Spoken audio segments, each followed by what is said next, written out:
Speaker sir, Telangana సమాజానికి నీళ్ళు అనేవి ప్రాణప్రదాయిని. ముఖ్యంగా దక్షిణ తెలంగాణ, మహబూబ్ నగర్, రంగారెడ్డి, నల్గొండ, ఖమ్మం జిల్లా వరకు కృష్ణానది జలాల మీదనే ఆధారపడి జీవితాలు కొనసాగిస్తున్నాము. మహబూబ్ నగర్ జిల్లా 10 లక్షల మందికి పైగా వలసలు పోయి తట్ట పని, పార పని, మట్టి పని, బొగ్గుబాయి, ముంబై లాంటి వలసలు పోవడానికి కారణము 2009లో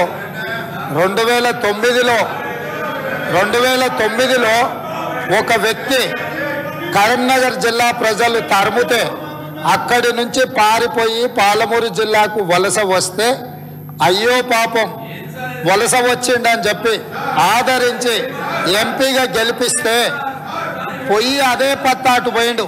ఇవాళ అలాంటి జిల్లాకు సంబంధించి కృష్ణానది జలాల మీద చర్చ జరుగుతున్నప్పుడు ఆ మహానుభావుడు ఇక్కడికి రాకుండా ఫామ్ హౌస్లో దాచుకొని ఈరోజు తెలంగాణ సమాజాన్ని అవమానిస్తున్నాడు.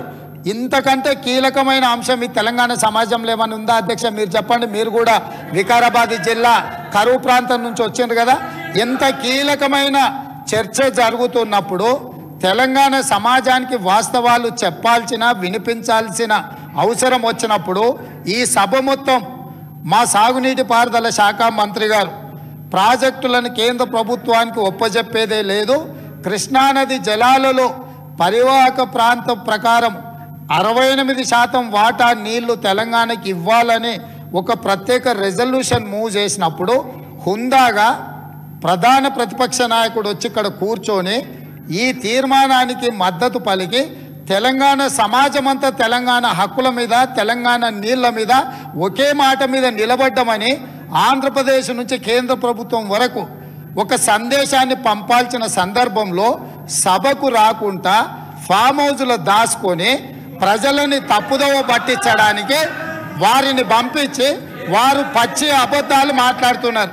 ఏది ఏమైనా మొన్న నేను చూసినప్పుడు ఆ కుర్చీ ఖాళీగా ఉండి ఈరోజు ఆ కుర్చీలో పెద్దలు పద్మరావు గారు కూర్చున్నారు.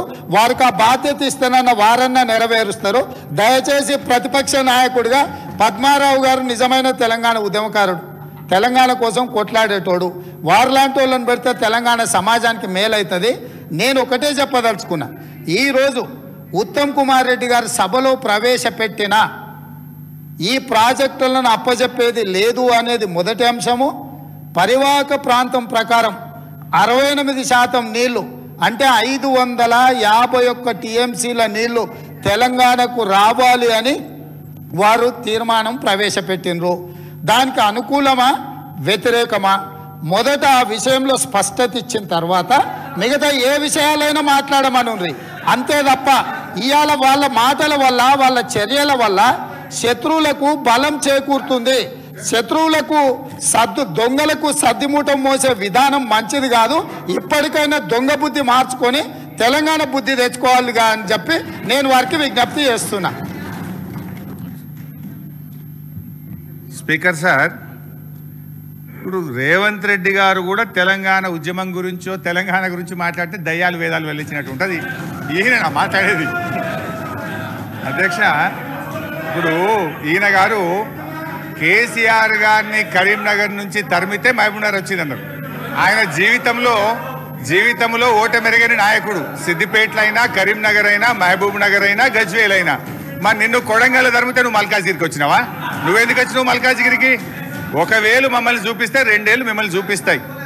అధ్యక్ష, ఇప్పుడు సబ్జెక్టు డైవర్ట్ అవుతుంది కానీ అదర్వైజ్ అంతకంటే ధీటుగా ఘాటుగా నేను సమాధానం చెప్పగలుగుతా అధ్యక్ష. But I don't want to deviate, still I want to maintain restrain.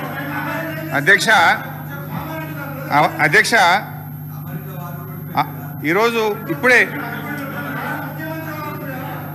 Uttam Kumar Reddy గారు మాట్లాడుతూ లాస్ట్ ఇయర్లోనే 50-50 రేషియో గురించి మాట్లాడడం ప్రారంభించారు అన్నారు. అది అవాస్తవం అధ్యక్ష. మీరు రాసిన దాంట్లో పెట్టినారు డేటెడ్ 7 జూలై స్పష్టంగా మొదలే చెప్పిన, మీరు బయటకు పోయి నువ్వు లేరు రేవంత్ రెడ్డి గారు, యూ వెంట్ అవుట్ సైడ్. 7/7/2018 రోజు Telangana chief secretary S K Joshi garu అప్పటి కేంద్ర ప్రభుత్వానికి స్పష్టంగా ఒక లేఖ రాశారు. As KWDT did not specify the shares of Telangana AP in order and KWDT2 is dealing with the same, the share of Telangana and AP out of inflows received to Srisailam and NSP may be shared in the ratio of 50-50 pending